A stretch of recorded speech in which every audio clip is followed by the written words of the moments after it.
Samantala, ipinamalas ng Davao City Police Office at ng kanilang force multipliers ang kanilang aktibong pakiisa sa komunidad sa pamamagitan ng pagsali sa isinagawang cleanup drive at feeding program sa Balapasilungan bilang bahagi ng kanilang makataong serbisyo. Yan ang balitang hatid ni Patrolwoman Sheena May Ilagan.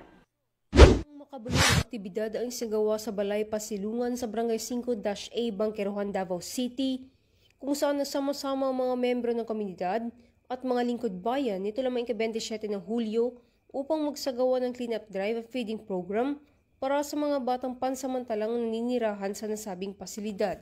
Aktibong nakiisa rito ang mga kapulisan mula sa Davao City Police Office, gayon din ang mga DCPO Force Multipliers. Layunin ng kanilang pakikiisa na palakasin ang ugnayan ng pagitan ng pulisya at komunidad, itaguyod ang voluntaryong serbisyo publiko at higit sa lahat, maghatid ng tulong at malasakit sa mga kabataang nangangailangan.